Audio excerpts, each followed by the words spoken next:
Welcome to our channel. Today we how to build a survey to dashboard app with SurveyMonkey detailed guide step by step. Begin by navigating to the SurveyMonkey website. If you do not have an account, create one by clicking on the sign up button. Complete the registration process by entering your details and confirming your email address. Once logged in, click on Create Survey to start a new project. Choose an appropriate template or select Start from Scratch. Add questions to your survey using the various question types provided. Customize the questions by editing the text, options, and settings to suit your needs. After adding all questions, click on the Collect Responses tab. Here, choose your preferred method for collecting responses, such as email or web link. Once your survey is ready and responses are collected, head to the Analyze Results section. Explore the visual representations of your data by clicking on different charts and analytics tools available.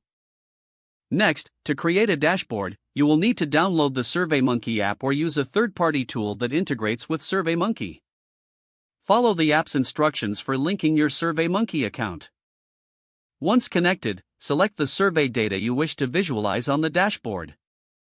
Use available features to arrange and customize your dashboard layout according to your preferences.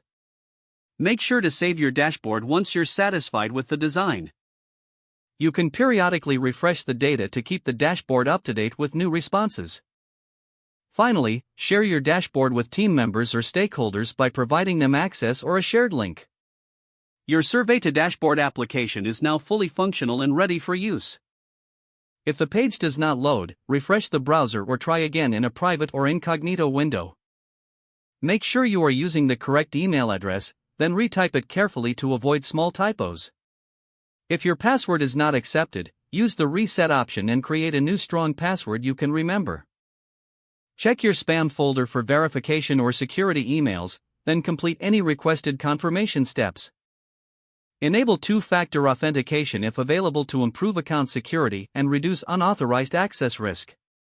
After signing in, review your profile details so your contact information and settings are accurate and current. If you see an error message, note it down and try again after restarting your device and internet connection.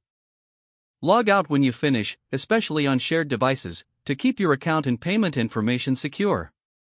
If the page does not load, refresh the browser or try again in a private or incognito window. Make sure you are using the correct email address, then retype it carefully to avoid small typos. Don't forget to like this video and subscribe to our channel for more step-by-step tech guides.